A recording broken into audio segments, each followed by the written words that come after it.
Знаеш ли онова чувство, когато някой ти каже нещо хубаво, а ти вместо да се зарадваш, в главата ти веднага се включва оня глас.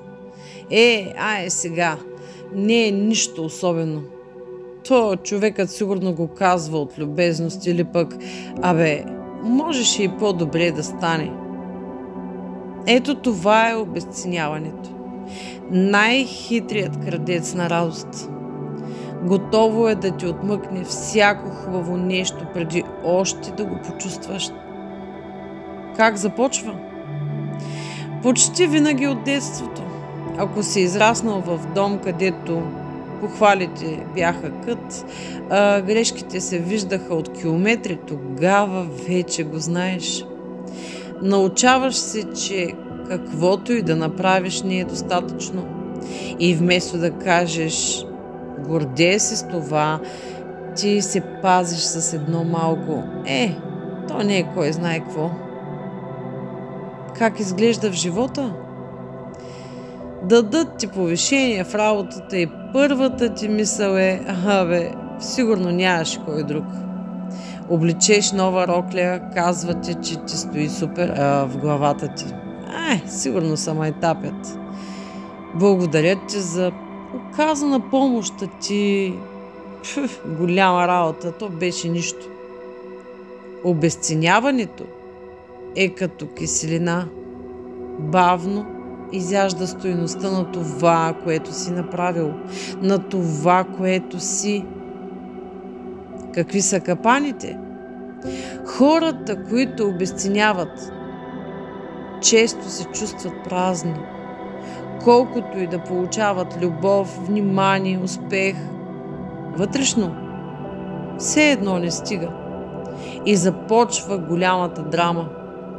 Никой не ме цени, а истината е проста.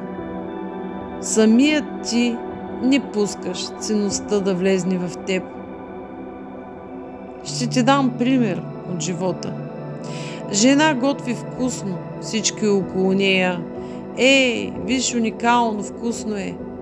А тя, какво толкова, една рецепта от интернет. И какво се случва? Години наред си остава в сянка.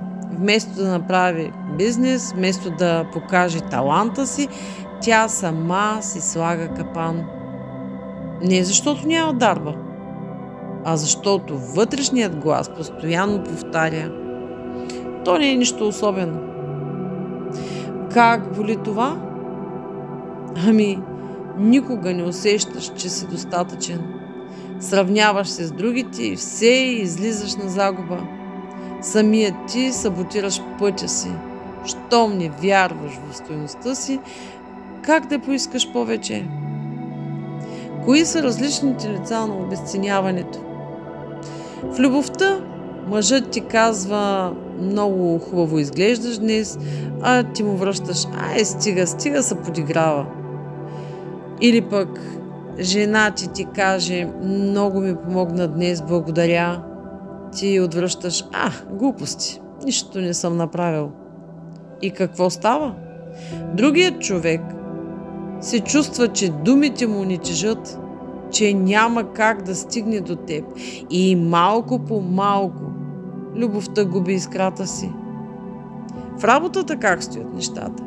Правиш добър ход, хората ръкопляскат, а ти мислиш: имах просто късмет. Шефът те хвали, а в главата ти: сигурно нямаш кой друг да свърши това и за това избраха мен. И така се получава застой.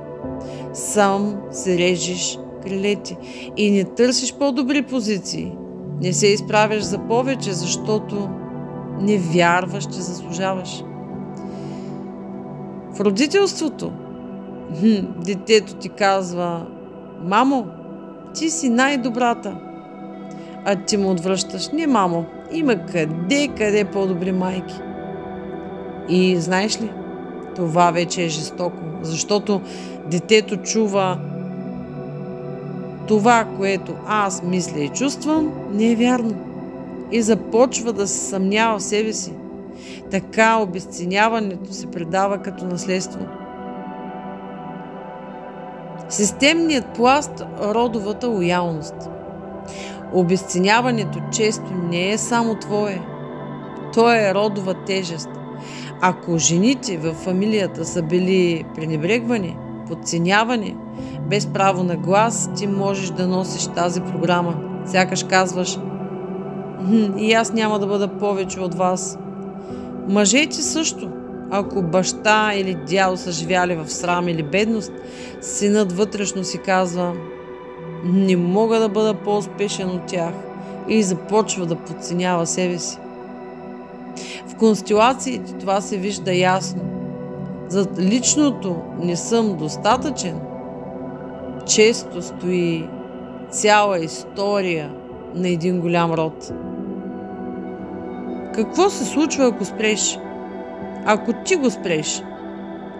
Когато хванеш този вътрешен глас и му кажеш: ей, стига, това, което направих, има стойност.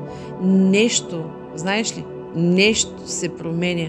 Започваш да се радваш на малките неща, започваш да виждаш, че и ти имаш принос, започваш да дишаш по-свободно. Ако върнеш и родовата тежест, като кажеш вътрешно: скъпи мамо, тате, бабо, дядо, аз почитам съдбата ви, но аз ще живея по свой начин. И знаеш ли, тогава идва свободата.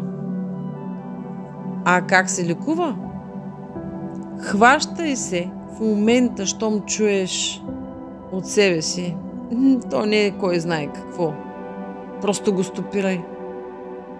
Учи си да казваш благодаря, нищо повече. Не се оправдавай. И да, записвай си успехите, колкото и да са малки. Умът има нужда от доказателства.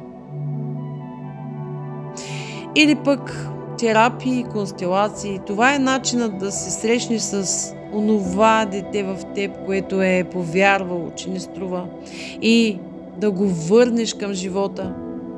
И тогава се случва чудо. Наистина се случва чудо. Животът вече не е голяма работа.